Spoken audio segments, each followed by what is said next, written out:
করা। পুরি আমি আল্লাহ মেনে নেব না, এর জন্য তোমার চূড়ান্ত আযাবের মুখোমুখি হতেই হবে। প্রিয় শ্রোতা, কোন শরীফের ভিতরে আল্লাহ বলেছেন কু আনফুসাকুম ওয়া আহলিকুম নার, তুমি বাঁচো, তোমার পরিবার, তোমার প্রতিবেশী, তোমার গ্রামবাসী, তোমার দেশবাসী, তুমি তাদেরকে বাঁচাবার চেষ্টা করো। সুবহানাল্লাহ। ইসলাম এই জন্যই ভাতৃত্বের গল্প, ইসলামের মহানুভবতেই শেখায়। শুধু তুমি একা হলে হবে, তোমার দেশ সবার হবে। শুধু তুমি একা খেলে হবে না, সবাইকে দিয়ে খেতে হবে। শুধু একা বললে হবে না, সবাইকে পড়িয়ে তোমার পড়তে হবে। একা ঘুমালে হবে না, সবাইকে ঘুম পাড়িয়ে তোমার ঘুমাতে হবে। তুমি একা কোরআন শিখলে হবে না, সবাইকে শিখিয়ে তোমারও শিখতে হবে। তবে তো একটা সমাজ ব্যবস্থা শুরু করো, তবে তো একটা সমাজ ব্যবস্থা এগিয়ে যাবে, তবে তোমার কমিউনিটি আস্তে আস্তে আস্তে আস্তে উন্নয়নের পথে। ইসলাম স্বার্থপরতার কোনো জায়গায় কি দরকার ছিল তায়েফে রাসূলুল্লাহ রক্ত ঝরানো? তিনি তো বাকায়দা আল্লাহর নবী ছিলেন, তো কোন কাজে আল্লাহ সন্তুষ্ট তিনি তো সব জানতেন। শুধু নামাজ, রোজা, তাহাজ্জুদ, জিকির, ফিকির, কোরআন, তালিম এইগুলো নিজে করলেই তো মিটে যেত। কিন্তু এতে নবীর নবুয়তের দায়িত্ব আর দায়বদ্ধতা কখনো সম্পূর্ণ কমপ্লিটলি পালন করা হতো না। তাকে তো বলাই হয়েছিল বাল্লিগু আন্নি ইয়া আইয়ুহার রাসূল বাল্লিগ মা উনজিলা ইলাইকা মির রাব্বিকা ওয়া ইল্লাম তাফআল ফামা বাল্লাগতা রিসালাত। কঠিন। ইয়া আইয়ুহার রাসূল, আল্লাহ বললেন হে আমার নবী, বাল্লিগ পৌঁছে দিন মা উনজিলা ইলাইকা মির রাব্বিকা, আপনার প্রভুর পক্ষ থেকে আপনাকে যেটা দেওয়া হয়েছে এটা আপনি জনগণের দরবারে পৌঁছে দিন। বলুন সকলে সুবহানাল্লাহ। সবাই মিলে বলবেন সুবহানাল্লাহ। পৌঁছে দিন। যদি নবী না পৌঁছান, যদি আমার এই হুকুমটা নবী না মানে, আল্লাহ বলেন যদি আমার এই নির্দেশটা আমার নবী কাজে না লাগায়, তাহলে তার জন্য পিছনে একটা ধমক নবীর জন্য আল্লাহ আমাকে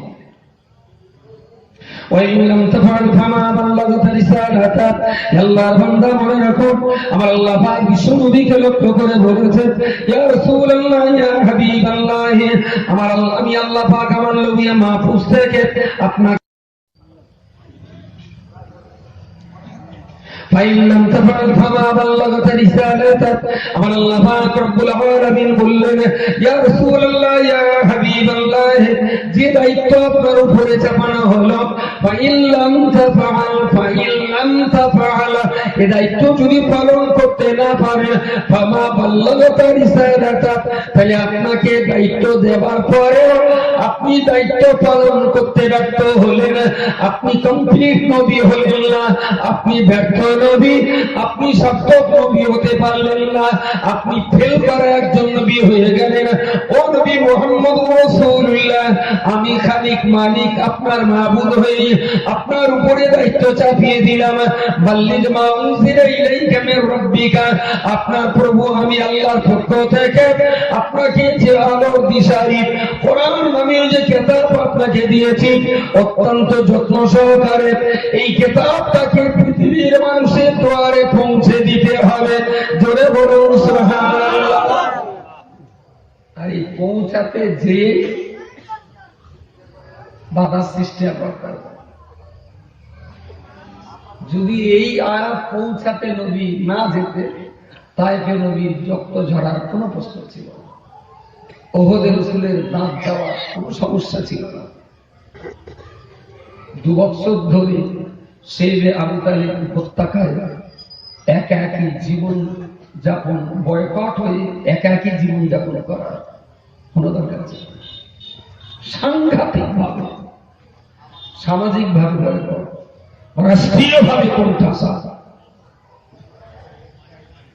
সেই সঙ্গে সঙ্গে ব্যক্তি জীবনে দৈহিক ভাবে কি মারাত্মক রকমের আক্রমণ তার উপরে। কিন্তু অকুত ভয়, কোনো ভয়, কোনো ডর, কোনো হুমকি, কোনো ধমকি। প্রিয় রাসূলের চলার পথ অত্যন্ত পিচ্ছিল, দারুণ কাঁটাযুক্ত, মাত্রা অতিরিক্ত বিপদশালী। এরপরেও তিনি কোনোদিন রাস্তায় চলার পথে, যেটাই তো বড্ড সিলি, প্রচন্ড কাঁটা, বড্ড টার্নি, দারুণ ভয়, দরকার নেই পিছিয়ে বাড়ি চল। একটা দিনের জন্য রাসূলুল্লাহ বিপদ মুসিবত দেখে পথ থেকে তিনি কাপুরুষের মতন ফিরে ঘরে ঢোকেননি। বলুন সকলে সুবহানাল্লাহ। পথে পা বাড়িয়েছেন তো এগিয়ে গিয়েছেন, তাতে কপালে যা ফোটা। আমি তো মানুষের ক্ষতি করতে আসি, আমি তো পৃথিবীর অকল্যাণের কথা বলি, তাহলে আমি ভয়তে ফিরে বাড়ি যাব। এই কোরআন শোনাতে যে ওহদে তার গায়ে, আপনার ওহদে তার দাঁত শহীদ করতে হলো, এই কোরআন শেখাতে যে তাইফে তার রক্ত ফাটিয়ে রক্ত ঝরাতে হলো, এই কোরআন শোনাতে আর শেখাতে যে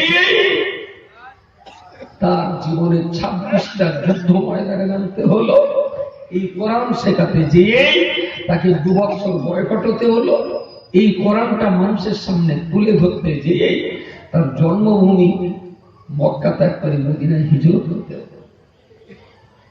আচ্ছা, রাসূলুল্লাহর জমানাতে কোরআন শোনানো শেখানো, মানুষের ঘরে ঘরে কোরআনের আলো জ্বালিয়ে দেওয়াটার জন্য নবীর উপরে যে চাপ হয়েছিল, আজকে আমরা সেই কোরআন মানুষের ঘরে যদি দিতে চাই, চেষ্টা চালাই, নবীর উপরে যত চাপ ছিল আমাদের উপরে চাপ কি তার থেকে বেশি হবে? কম হবে? কম হবে? আমি কি করতে চাইছি আপনাদের? বলেন কি করতে এসছেন? একটা কিছু বলেন, ভুল হয় শেখাবার রামায়ণ শেখাবে, সেটাই এক কথা। তাহলে আমি আপনাদেরকে কোরআন শোনাতে এসেছি। চাপটা কি হয়েছে? ঘরের ভেতরে আপেল, আঙুর, তারপরে শসা, শাঁকালু, খেতিদে এমনই ভাবছে না খালি উল্টে মারবে। তোমার জন্য নিচে চুলকুল মেরে 2 পিস খাতি, তোমার হাতে কি কলেরা হচ্ছে? খাবি। তাহলে সেদিন নবীকে দেওয়া হয়েছিল পাথর, আর বিমল সাহেবদের ফল। তাহলে চাপটা কোথায়? রাসূলুল্লাহ পায়ে দিয়ে ঘুরছিলেন, এসেছিলেন, ওরা গাড়ি লাগছে, আমার বাবাটা কেমন কিরকম বল, আল্লাহ একটা বলতে বসতো 3.5 তার মানে একটা দেখেছে, যদি কালেকশন করে দিই তাহলে চাপ দেবে, যদি না কমটা বসে দেয় 3.5। আচ্ছা, রাসূলুল্লাহ আমরা তাই পাশে কিছু দিয়েছি, তাই আজকে তো চাপটা কোথায়? আমি তো বুঝলাম না যে চাপটা কোন জায়গায়। একদিন কোরআন শোনালে পাথর দিয়ে মারা হতো, আর আজকে কোরআন শুনিয়ে আপেল আঙুর দিয়ে ওয়েলকাম করা হচ্ছে। একদিন কোরআন শুনিয়ে রাসূলুল্লাহকে আড়কোলা করে নিয়ে আমাদের বাগানে আশ্রয় নিতে হয়েছিল, আর আজকে কোরআন শুনিয়ে 3000 টাকা দিয়ে সসম্মানের 4 চাকা গাড়িতে করে বাড়িতে পাঠা হচ্ছে। আমি তো বুঝলাম না চাপটা কোথায়। সুতরাং এই স্বর্ণ সুযোগে, এই সুবর্ণ সুযোগে যদি আমাদের সমাজটা প্রত্যেকটা ঘরে ঘরে যদি ইসলামের এই বাতি না জ্বালাতে পারে, আল-উলামা ওয়ারাসাতুল আম্বিয়া, আলেমরা হয় নবীর ওয়ারিস। আর যে নবী কোরআন শোনাতে মক্কা, মদিনা, হিজাজ, তাইফে ঘুরে ঘুরে পাথর খেয়েছিলেন, দাঁত শহীদ করেছিলেন, সেই নবীর ওয়ারিস আজকে যদি আঙুর, আপেল আর গোস্ত, ভাত, দই সন্দেশ গেলবে, আরো 22,000 টাকা নেবে, যদি বাঙালির ঘরে কোরআনের আলো না জ্বালাতে পারে, এরা নবীর ওয়ারিস না, এরা ইবলিসের ওয়ারিস। নবীর ওয়ারিসের প্রথম কাজ ঘরে ঘরে কোরআনের আলো জ্বালাবার প্রয়াস চালিয়ে যাওয়া, মানুষের অন্তর রাজ্যের অন্ধকার দূর করতে। টিউবলাইট দিয়ে স্টেজের অন্ধকার দূর করা যায়, হ্যালোজিন দিয়ে কলিজার ভিতরে অন্ধকার দূর করা যায়। রাতের আধারে পৃথিবী অন্ধকার নেমে আসে, পূর্ণিমার স্নিগ্ধময় কিরণে রাস্তাগুলো চেনা যায়। সকালে ডগমগ করে যখন সূর্য ওঠে জগৎ উদ্ভাসিত হয়। দরজা জানালা বন্ধ করে দিলে ঘরের ভেতরে অন্ধকার দূর করার ক্ষমতা সূর্যের থাকে না। যে ঘরে দরজা জানালা টাইট করে দেওয়া, ভেন্টিলেটর নেই, নর্দমার পানি যাওয়ার মতো একটা ছোট গর্তও নেই, সে ঘর দিনের বেলা তো অন্ধকার, সূর্যের আলো ওই ঘরেও যেতে পারে। তো রাতের চাঁদ দিয়ে রাতের আলো দূর হয়, দিনের সূর্য দিয়ে দিনের অন্ধকার দূর করা যায়। কেরাসিনের টেবিল, অল্প হ্যাচা ঘাড়িকে ইলেকট্রনিক্স এর লাইট, বাল্ব, ডুম, হ্যালোজেন দিয়ে আঘাত দূর করা যায়। এত অত্যাধুনিক শক্তিশালী আলো দিয়ে মানব দেহের কলবের অন্ধকার কখনো দূর করা যায় না। তাদের জাআকুম মিনাল্লাহি নূরুন ওয়া কিতাবুম মুবিন, কলিজার অন্ধকারকে যদি দূর করতে হয় নূরে মুহাম্মাদীর তরিকা অবলম্বন করে প্রত্যেকটা মানুষের হাতে যদি কোরআন তুলে দিতে না পারে, তার ভিতরের অন্তর্রাজ্যের অন্ধকার কখনো দূর করা যায়। সুতরাং আজকের এই মোক্ষম সুযোগ, একদিনে তো ধর্মের কথা বললে পাথর খেতে হলো, আজকে ধর্মের কথা বলে গোস্ত খাওয়া হচ্ছে। খাওয়াটা আছে কি কি আছে গায়ে নানা বলছে একদম পাবলিকের যা বলছে তাই না, কি কি আলাদা আছে? আলু পটল রসা, আলু পটল, দই, রসগোল্লা। আচ্ছা, এইসব গিলগে গিলগে বুনিদি গাইগুলো করলেন কি সারাদিন? বুনিদিকে একটু খায় বসি, কারণ দুজনের খাওয়া খায়, পেটে বাঁচক তাকে ওর খাওয়াটাও এক গাল দেখা দিয়ে খায় না পড়া কপাল।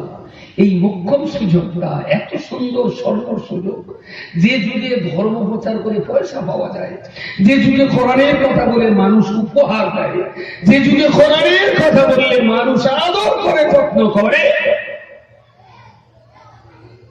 আপনার এই গ্রামের কোন একটা পুকুরে বড় একটা কাতলা মাছ আছে, সেটা আমার জন্য অপেক্ষা করছে। কোন একটা পুকুরে একটা কাতলা মাছ আছে আমার জন্য অপেক্ষা আছে। আমি যেদিন আসবো কাতলা মাছের আশ্রয় সেই দিন আসবো, শুধু সময় পাচ্ছি এটাই। সব এই কাতলা মাছটা মানুষের দেখা হয়। আশ্চর্য ব্যাপার, আশ্চর্য ব্যাপার। এত কিছু আদর, যত্ন, মহব্বত, ভালোবাসা পাওয়ার সত্ত্বেও যদি সমাজকে কিছু না ভিজিয়ে যেতে পারি, কবরে জায়গা হবে আমাদের। পৃথিবীটাই তো ভোগ করে যাচ্ছে, মরণের পরে তো আর ভোগ করার কিছু বাকি থাকবে না, তখন তো শুরু হবে মনোযোগ দিয়ে। আজকে যেন আপেল আর আঙুর দোয়েল কামাচ্ছে, যদি কাজ কাম ঠিকঠাক না কবরে গেলে বুদ্ধি ওয়েল কামায় বলে একটা উদ্বোধনের বাড়ি। একবার থাক বন্ধ করে স্টেজে চল পর।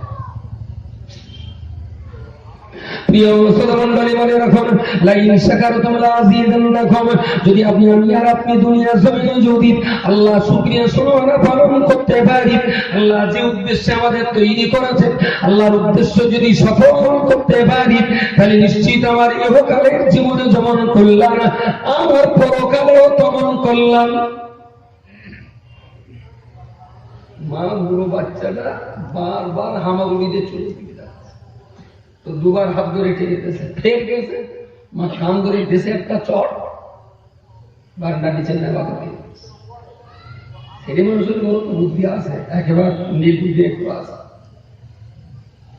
মা চড় মেরেছে, আর অবুঝ হলেও তার বলে জামা চুলি পালি পাবো। সেটা মানুষ তো পোড়া কারে হয় ও তো জানে না, পুললি কি হবে সেটা তো বোঝে না। মা যেই গাদু দিয়েছে সেই ফাঁকে এসে চুলোর উপরে ঠ্যাং তুলে দিয়েছে, তার ঠ্যাং যখন পুড়িয়ে দিয়েছে, আগুনের ঠ্যাং দুটো যখন এক জায়গায়, ও তোর ভেতরে টানাটানি করতেছে, আমার এখন বোটে যাচ্ছে, তার হেঁটে বেঁধে যাচ্ছে, পা বের হয়ে যাচ্ছিল। দেওয়ার সময় তো সোজা, ভেতরের সময় যে বুটকে টানিয়েছে তো বেরোচ্ছে না, বেঁধে যাচ্ছে। ওইভাবে তো পাশায় মানুষদের ভাড়াচ্ছে। পাশের বাড়ির লোক এসে দেখে জোরদার রুকিয়া চুরির মতো ঠ্যাং দিতে চালাচ্ছে, আর তিনি দেখে তার খানিকটা ছাল চামড়া উঠে গেছে। এইবার কামড়া ক্ষতি কতটা? দুটো ক্ষতি, অভিভাবকের যাবে টাকা আর ওর হলো যন্ত্রণা, তাই না? মা বলেছিল উনি পাপুড়ি থেকে জ্বালা করা, জ্বালাও করবে, আর সেই জ্বালা নিবারণের জন্য বাপের পকেটে টাকাও খরচা। পৃথিবীতে যদি মায়ের কথা অমান্য করলে দুটো শাস্তি হয়, আমার দৈহিক যন্ত্রণার শাস্তি আর বাবার আর্থিক দণ্ড। মা দুপুরে খাইয়ে ছেলেটারে নিয়ে ঘরে শুয়ে বলেছিল একটু ঘুমা, বাপের আঁচল ধরে বলল আব্বা আমার একটু সাইকেল চালা। ওর বাবা দুপুরে একটু শুয়ে পড়াবো, সাইকেল চালাবার টাইম বলে সাইকেলটা তালা দে, চাবি বালিশের তলায় নেই, বাবু মনে তার চুপ করছে। কিছু কিছু বাচ্চা আছে আজকাল তারা জিনিসই চুপ করে থাকছে, নড়বেও না চড়বে, মনে হবে যেন মেয়েরা জানলার সঙ্গে কথা হচ্ছে। আপনি চুপ করে থাকবেন, দেখবেন একদিন পর আস্তে আস্তে আস্তে আস্তে দেখে শুনে একটু গায়ে হাত দেবে, যদি আপনি না নড়েন রোধ করে উঠে যাবে। আসলে বাপ বেটা সব মুহূর্ত তৈরি হয়েছে একসঙ্গে, সব জিনিস পেকেই যায়, কুকুর বাড়তায় আর খালি করে যা কোম্পানি কি প্রোডাকশন হচ্ছে সব জিনিস বালিশের তলাতে চাবি জানে তো দেখে গাড়ি অ্যাক্সিডেন্ট করলো, ঠ্যাং ভাঙবে, বাপের যাবে টাকা আর যন্ত্রণা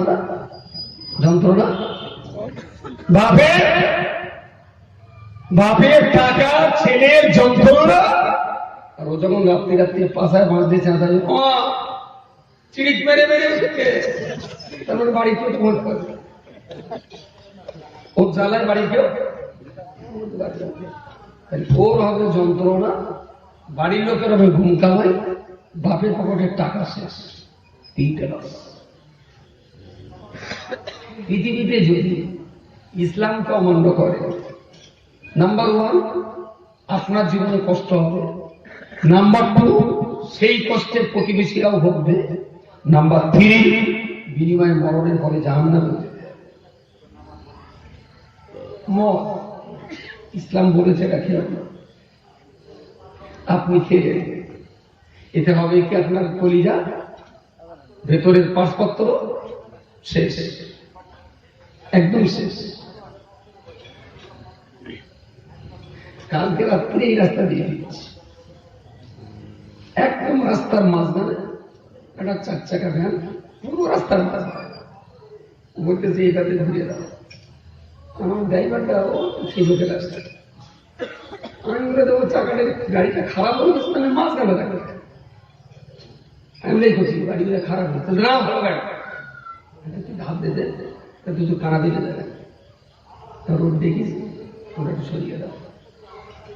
ও আবার ওই সময় পুরো রাস্তার মাঝখানে গাড়িটা ধরেছে, বলো ধরে ওই যেখানে ভাবতে যাওয়া যাচ্ছে, বুঝতে পারি পরে একদিন একটু নেশা করে বলে গাড়িটা চড়িয়ে আসে। যত বড়ই নেশা করে সে দুটো চড় মারবে, জায়গায় দাঁড়িয়ে ভালো কথা বলবে। কত চুল্লুখোর, কত গাঁজাখোর, কত মাতাল পিটিসি জীবনে, তার কোনো ইয়াত্রা নেই। আমি খুব ভদ্র জাতের না, কিন্তু এখন আসলে আমার ভদ্র অবস্থা বড্ড ঠেলায় পড়ে আমি ভদ্র হয়েছি। খড়ভত্তর থেকে বাসে উঠতুম, কিন্তু চৈতে গিয়ে নামতাম, তখন চৈতে পড়তুম 10 না করবা। একদিন হাফ ভাড়া লেগে 30 পয়সা, তখন ফুল ভাড়া, ওদের 30 পয়সা দিতে আসে, দিয়েছে 30 পয়সা। ওখানে নামার সময় পুরো কন্ট্রাক্টারের ব্যাগ নেড়ে দিয়েছে, পুরো ব্যাগ সরাইলে চলে গেছে মানুষ। ও তুমি আমার ব্যাগ, আমার ব্যাগ, আমি সারা ভেতরে আয় তোদের সাপ লেটুলে করবো, তারপর ব্যাগ বলে আমি খাওয়া করবো, ও আমার খাওয়া লে। তার বললাম আর কোনোদিন আমি করবি, তখন আমি একটু বলবো 11 সাড়ে 11 বছর বয়স, পুরো ব্যাগ ধরে যেতে তখন ওতে হাত নেই। তখন সেই কাঁদাটা ব্যাগজল দেখেছি, এই নাম করে দেওয়ার পয়সা খুচরো টুচরো করে দেয়, সেই চামড়ার ব্যাপার আবার মুখে ঢাকা ওদের কাঁধের কাজ জন্য তোরা খেয়াল দেয়, এই হিসাব ফসকিয়ে দেবে একদম একই ছবি দেবে। এই সেই বাস দেখে প্যাসেঞ্জাররা যেরকম চিল্লাচ্ছে ওরাও এরকম চিল্লাচ্ছে, আর আমিও এরকম চিল্লাচ্ছি, ছেলে গিলে আমার সাথে সব চলে সুযোগ টুকু আর এ সারা ভাড়া হাত নেই বলে ওই দিন সব এক জায়গায় করে আনলে। এরপরে কেউ যদি ফুল ভাড়া দেয় তাহলে তোরে বেট পুরো কোম্পানি সবার বলে দিবি ঝাপ ভাড়া না নিলে জায়গা হবে, সেদিন তারপরে দিন কিনছে চুল্লুকর এত গাছ দেখছে, মাদ্রাসার পাশে গিয়ে এত গাছ দেখছে, তারপরে একজন বলতে ওরম গাছ দেয় আমি তো চল সে আমি তার চালাই খাতে পারি বড় যে ওরে আস্তে আস্তে একটা নেটুর গাছ সমান হয়েছিল ওরে পানির পাশে আমি নেটুর গাছ চাওয়ালি খাতে পারবো না উঠিস, তখন হাত এত বড় না এরকম উঠিস 7টা সেরা বাড়ি একটা চাওয়াল কিনে দিয়েছে, যেই ফেলেছে আমি কি করিস এককে চলে যাবে নেশা না। ওই যে চুল্লুকে যে বকে আজ তার বকা হলো মনের সাথে মদ খেয়ে নেশা হয়, গাঁদা খেয়ে নেশা হয়, তুই পড়ে থাকবো কিছু কিছু পার্টি আছে একটু কিস্তি টিস্তি করবে, হেলবে করবে, লোকে ভাববে বুঝুক যে আমার পয়সা আছে আমি মদ খাতে পারি, এছাড়া বকার কোনো কারণ কোনো কারণ ফেসে দুটো চড় মারবেন, জায়গায় দাঁড়িয়ে ভালো কথা বলবেন, ওরে বোঝাবেন তো আরো বেশি চালায়, ওরে যদি বোঝাতে যান ও আরো চালায়। তার মানে আমি মদ খেয়ে কি পৌরসত্বের কাজ করিস তোমার শান্তি লাগবে, কাঁটা ছাড়া দুটো বাড়ি বাড়তে পারলি একদম মুহূর্তের ভিতরে কবজা নিয়ে আসবে, পুরো ভালো কথা বলবো খানি খানি কিছু বলবে না। আমার কাছে মনে হচ্ছে যে পূর্ণ দিনের ইতিহাসটা সেই জানলার একবার ছিল, আমার মনে হলো থাকে জরুরি বলে কথা সব সবার চিনতে পারবে না, কালকে আবার এখানে ওয়াজ করতে আসতে হবে, ঘোরা যেতে আমার ঠিক যেতে এসে আর চলে গেল। মদ যদি আপনি খাবেন তো দুনিয়ার জীবন আপনার কষ্টে কাটবে, আর আপনার কারণে মাঝে মাঝে গ্রামে পুলিশ ধরবে তো আশেপাশের মানুষের ঘুম কামাই হবে, আপনি বোনাস পরকালে জাহান্নামটাও পাবেন। ইসলাম বলেছে নামাজ পড়ে, যদি নামাজ পড়ে দৈহিক ভাবে আপনি ফিটনেস থাকবেন। আমি রক্ত দিয়ে লিখে দিতে পারি বেনামাজি লোকের চাইতে নামাজি লোকের রোগশোধ কম, তুলনামূলক রোগশোধ কম। কারণ আপনার প্রতিবেশী যারা আছে আপনার কারণে তারা শান্তিতে থাকবে, কারণ কাইম সাহেব ওয়াজ করতে যে বলেছিল ইন্নাস সালাতা তানহা আনিল ফাহশাই ওয়াল মুনকার, আমি যে নামাজ পড়ি আমি খারাপ কাজটা করলে লোকে বলল নামাজি লোক এত খারাপ কাজ করে, কারণ ওর দ্বারায় ওর প্রতিবেশীরা ক্ষতিগ্রস্ত হবে না, এই নামাজের বিনিময়ে বাড়তি বোনাস মৃত্যুর পরে আল্লাহ আপনাকে দয়ার জান্নাতে সুযোগ দান করবেন। ইসলাম মানুষকে কষ্ট দিতে আসে না, ইসলাম মানুষকে শান্তি দেওয়ার জন্য এসেছে। ব্যর্থতা আমাদের, যেদিন ইসলাম আমাদের জানার কথা ছিল সেই দিন জানা হয়নি, তারা 8টায় চা করে সকাল 9টায় খেতে গিয়েছি, সেই জন্য একটু মানুষের তার কাছে কিছু করার কি বলি বলে যে ইসলামটা আমাদের জানা উচিত ছিল মায়ের কোলে, সেই ইসলাম আমরা জানা শুরু করছি গিলগিল করে, একটু আমটি লাগবে, আমটাই লাগবে। আপনি যদি এই জ্ঞানটা নিতে পারেন আশা করা যেতে পারে আপনার আব্বা আপনাকে যেটা দেওয়ার সেটা দিতে না পারলে আপনার সন্তান হয়তো তার বাপের কাছ থেকে 16 আনাটা পেয়ে যায়। অন্তত পরের প্রজন্মটা তো ঠিক হোক, পরের প্রজন্ম সাথে বাড়ি খেতে বসলি ডাল যদি একটু পুড়িয়ে লাগে, ডাল পুড়িয়ে তার পড়া বন্ধ করে দিচ্ছে, তার সবাই একটু খেয়ে কেউ মাগান বাদ দিয়েছে, কেউ খাচ্ছে। পরে একটু টাকা দিলেন, রাগ করে উঠে কেউ বাড়ি গেছে, ডাল পড়ে গেছে, মুড়ি খাবো না। কারণ জানে যত গরিব হোক না কেন, মিনিমাম 3টে বক্তা আছে ডাল আনবে, বিয়েবাড়ির শাদী করে করে ডাল পড়ে গেছে, তাই বলে খাওয়া বাদ দেখে উঠে বলি তো পরের বক্তা লাই, আমি জানি এক্ষুনি যে ডাল এটা পোড়া লাগা হাড়ির ডাল, তাই বলে উঠে বাড়ি গেলে হবে। পরের প্রজন্ম দিকে আলুটারে কেমন টেস্ট করা যায়, রাগ করে বাড়ি চলে যাবে, যে ডাল পড়ে গেলে কিছু খাবো না, তাহলে লস হয়ে যাবে। আমি আমার বাপের কাছ থেকে 16 আনা পাই, তাই বলে আমার সন্তানটাকে আমি 16 আনা কেন দেবো? হয়তো আমার বাপকে জানাতে পারিনি কেউ, আমার বাপকে কেউ আর এই সুযোগ দিতে পারিনি, তাই আমার বাপ আমাকে দিতে পারিনি। কিন্তু আমি যখন আজকে শুনেছি আমার বাচ্চাদের এই হক থেকে আমি আর কখনো নষ্ট করব না, আমি আমারটা দিয়ে যাবো ইনশাআল্লাহ। ডালটা পড়ে লাগলেও আলুটা ভালো আসবে, আর আলুর পরে তারপরে যেটা আসবে আরো আরো ভালো হবে ইনশাআল্লাহ। এটাই হচ্ছে মনজাদ্দা পাওয়া যায়, যারা চেষ্টা করে তারা পায়, যারা চেষ্টা করে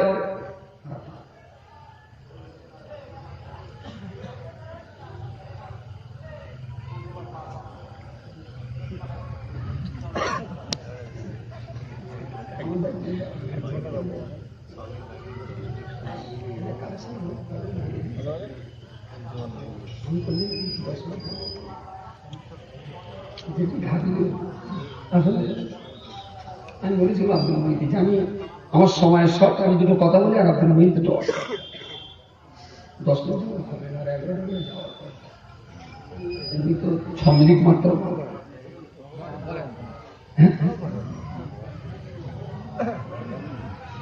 আচ্ছা, এই সবাই যদি আপনার জামার বাড়ি যেখানে যাবো হাতে মাত্র 6 মিনিট, আর আমি তাহলে বলে দিচ্ছি প্ল্যানটা বলে। আমাদের এই জায়গাটায় মসজিদ কর্তৃপক্ষ, গ্রামের আমাদের মসজিদ মাদ্রাসা সবাই দায়িত্বশীল যারা, ওরা ঠিক করে নিয়েছে এই জায়গাটা একটা বিল্ডিং করবে। আজকের এই সভায় জলসার যে খরচ খরচাটা প্রতি বছর এই জলসায় আপনারা দেন, সেটা যথারীতি আজকে দেবেন।